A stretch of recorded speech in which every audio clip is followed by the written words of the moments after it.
The music just feels so good. You're on to number one. TripleThreatFMRadio.com. Welcome back. This is the Echo Chamber right here on Triple Threat FM Radio, sponsored by Ray's Energy Drinks. Right now, I am so amped. I have Dallas rapper Jackie Faye, aka Drippy, with me right now. What is up, Jackie? How are you? What up? What up? Thanks for having me. How are you? Listen, I'm doing great. Finally getting you in here with me. I'm excited. I'm excited. Thanks for having me. Echo. Nah. Listen, I am a fan of the music. I'm a fan of you. And I'm sure by the end of this interview, you're gonna have a ton of new fans. That's what we want on our end. Your music is great. Your style is great. So let's just dive in. Thank you. So you're a fairly young woman. How long ago did you start rapping? Because you sing also. So how long did any of that try. You try. Yeah, I really try. It's kind of hard to say, but I mean, the first time I was in the studio, my dad used to like record these like Taiwanese pop songs in his like bedroom, like of one. And so like ever since I was young, like probably like 6 years old, he would just tell me to get into the booth. I mean, it was like a pretty janky booth, but we would set up and like he would just like sing, and we'll record it and then we'll just see where it goes. And so like that was the first time I ever kind of recorded and sang in that way. But I don't think I was ever really serious about like singing or writing or rapping until maybe, I don't know. It started, at the cafeteria where everybody's doing pencil beats. Like they got their pencils and everyone's like, yeah. And then you just like say stupid shit. I think that's kind of where it started, but I don't know. Music has kind of always been there like consistently in my life. So. Okay. Was there like a first time or a time where, like you said, you're playing with your friends, they're all doing beats on the table, beatbox, this and that. But a first time like it like kicked in to you, like this is what I want to do. Oh. Was there like a moment, like a talent show or something like that where you're like, yo, this is what I want to do? So yeah, I mean, it was always like, like freestyle, refrigerator, Tommy Hilfiger, like recess, all that. It was all like shits and giggles up until the point where there was a talent show. It was a talent show at school. It was like for all the Asians. It was called like USC APASA's Student Organization Talent Show. And it was crazy because Dumbfounded, who was like another Asian American rapper from the West Coast, he was judging that event. And so I just wrote this like remix to 2 Chainz like I always did for shits and giggles because I was like, you know what, let me enter this talent competition and really see where this goes. And so I did it. I performed the remix and then like everyone loved it. And he was like, no, this is something that you should really think about doing. And I was like, you know what, maybe it is. So here we are. Okay. Yeah. Okay. So is Jackie Faye, aka Drippy. Drippy J. Drippy J. What exactly does that mean? I know it goes along with the whole image, and I've told you already. You got like a swag to you. So what exactly is the Drippy J? Drippy J it started like as a Twitter joke name, but it really does like I don't know. It means a lot of things. It means you're drippy, like you come with your own like sauce. You come with your own flavor. There's like an innuendo to it too, because a bitch stay drippy. Right. I don't know. It's just an amalgam of things. I just thought it was a funny nickname. Okay. So it sticks, right? I mean, it's stayed and it's everywhere now. Yeah, I mean, yeah. But Jackie Faye, aka Drippy J, that's kind of the full where we're going with this music. Okay. All right.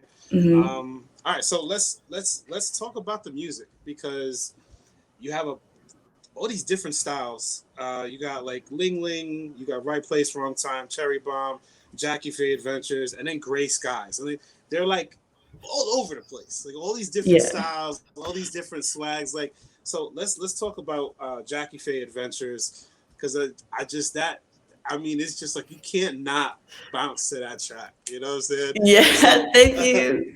what? First of all, what's the mindset behind the song? The mindset. Okay, so well, first of all, the song was inspired by. Do you know about the Saturday morning cartoon, Yeah, Jackie Chan Adventures? yeah. Yeah. Oh, that's So dope. it. Yeah. So that's kind of where it's from, and so I don't know if you remember in the show, Uncle, like the Uncle, the character used to say, like he used to chant, like "You mo gui gui fi di zao" to like to get the evil spirits away. Do you remember that? Yeah. Yeah. Do you remember that? He would get like the blowfish and he would be like swinging it back and forth. Yo. And then, Okay. so in I think in Chinese, I had to Google this because I'm like, anyway, but like, yeah, he would say, or I think it directly translates to, please edit all that stuttering out, but it directly translates to, like evil demons and spirits be gone. Right. And so that's what he's literally saying. But what I'm using that phrase for in the song, which is like it's the opening line, it's the opening bar. Mm-hmm. It's kind of like this attitude of like, it's a metaphor for like, fuck you haters, like all the demons in my life, Mm-hmm. all the bullshit that I'm going through, like just like get the fuck off of me, you know? Right. And then so that's kind of the attitude throughout the whole song. That's why it's like these stories of moments in my life where I had to be like, fuck you, like I'm gonna do me. I like girls, they like me, like all that kind of Right. stuff. So Gotcha. that's kind of where it's from. And then yeah, from a Okay. cartoon.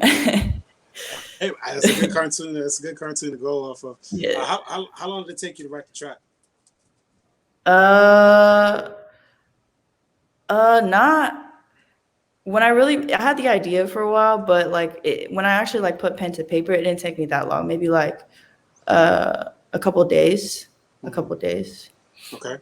When you started writing it, did you always have the feature of Chow Mein in it with you, or was it something that kind of came while you were in the process of writing it?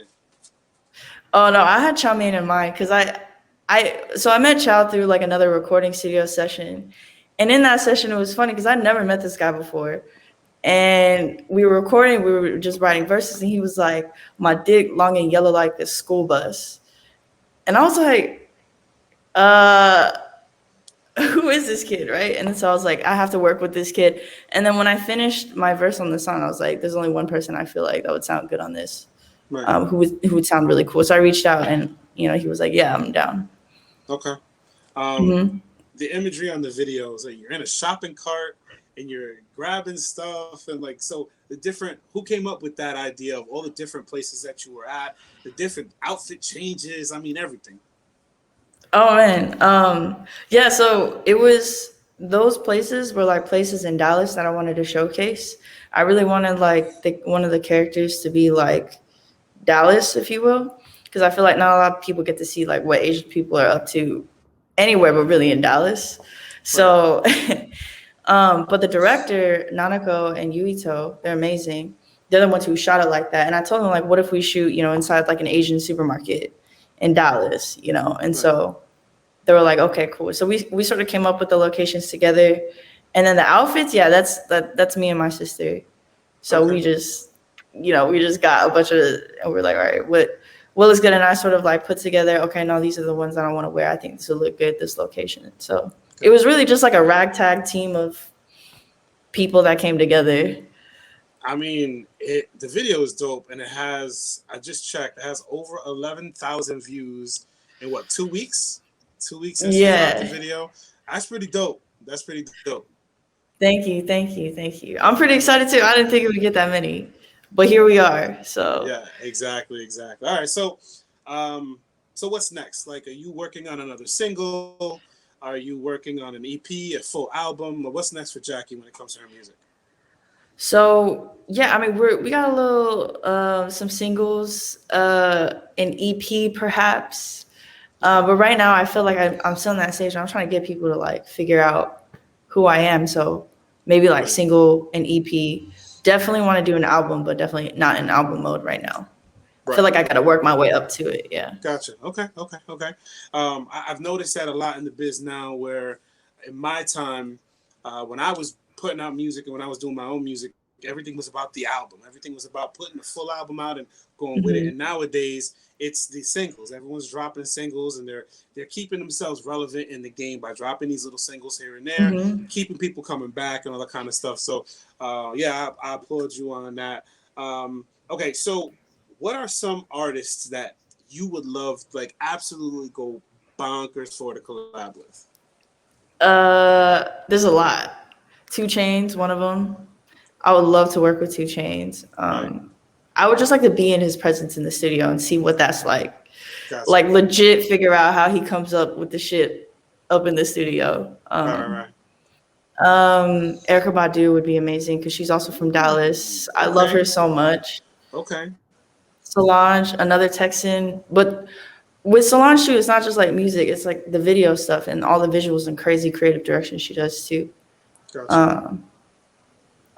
G Dragon, he's I don't know if you're familiar with K-pop, but he's amazing. I feel like he was one of the first artists in that realm.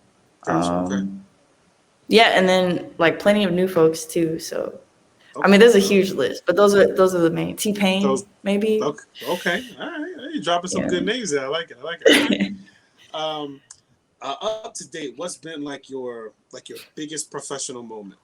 A concert, an opportunity to perform somewhere, or maybe dropping one of the singles, or what's been like your biggest, like, most excellent professional moment?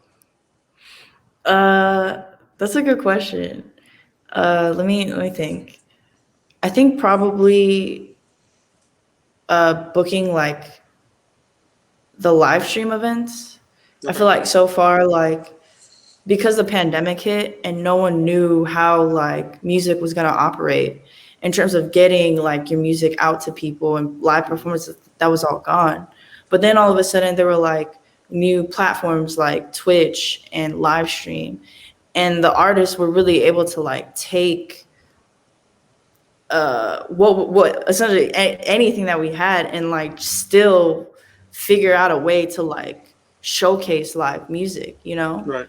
And I think during that time, like, and during the pandemic, when I was starting to take this like way more seriously for myself, it was kind of really cool to see like, okay, like, how do we adapt from what live music used to look like into now? And so once we created those like live stream moments and then we started participating in like online festivals or whatever, I think that was really cool because it was like almost like, damn, I'm really taking this serious, but I'm willing to adapt at whatever comes at me just to get my music out there and like perform as an artist in this way, Right. So yeah.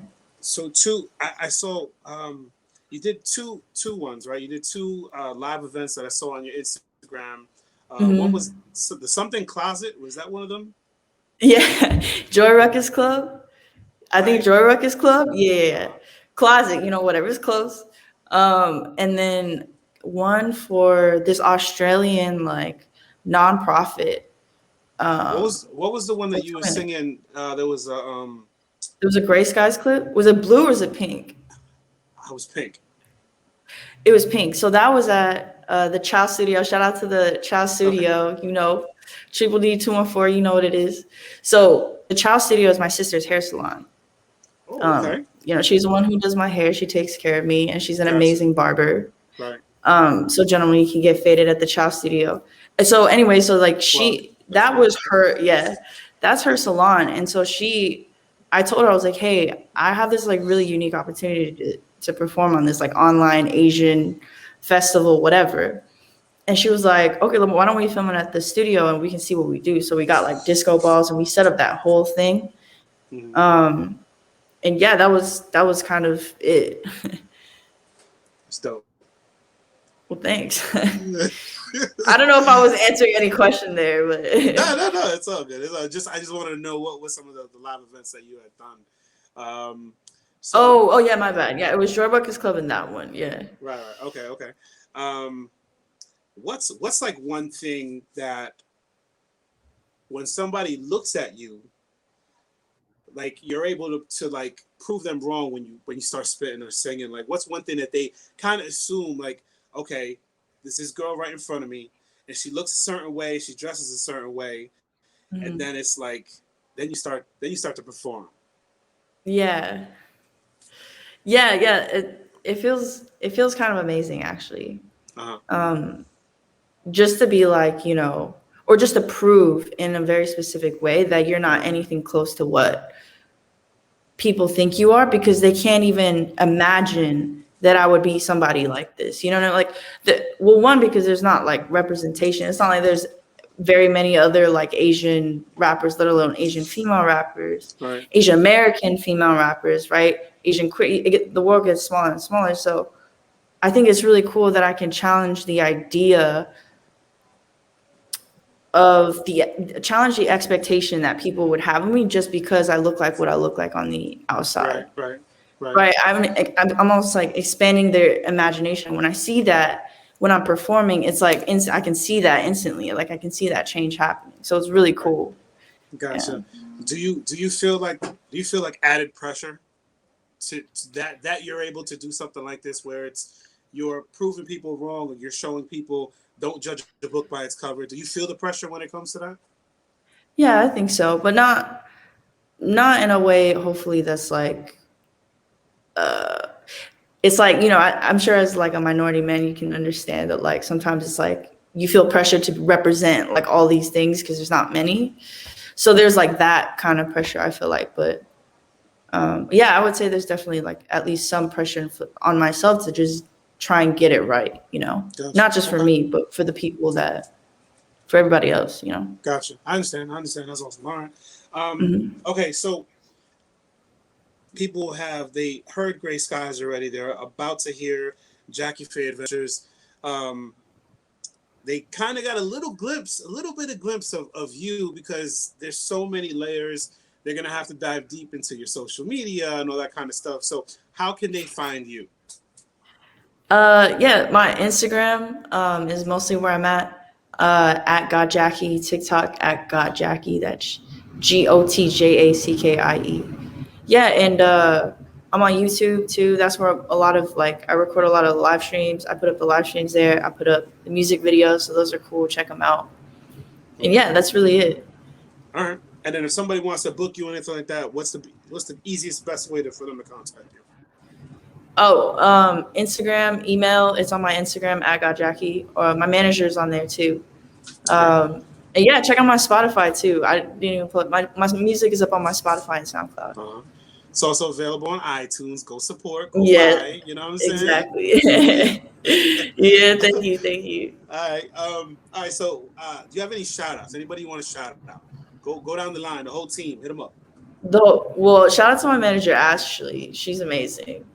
Shout out to the family. Shout out to Dallas. To my mom. Savannah, friends, family, Helen, Chow Mein, Wes, all that. Shout out to all my Asian bitches, my queer bitches. Shout out to my women in general. There you go. Yeah, everybody gets a shout out. That's it. Yeah, everybody gets a shout out. Okay.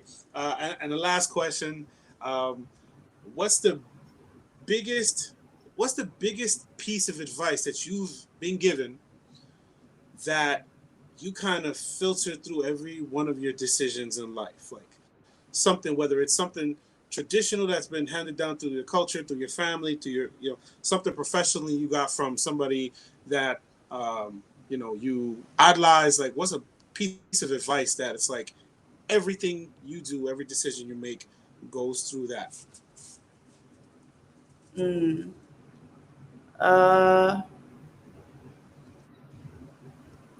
Okay, so I think for me is always there's a Chinese proverb. I actually don't know what it is in Chinese, but it's a proverb, and it goes, when the winds of change blow, some people build walls, other people create windmills.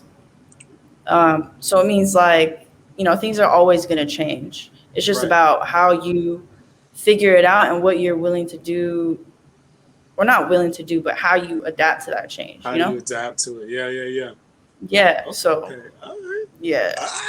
Jackie, I don't know. Knowledge. Jackie dropped the knowledge.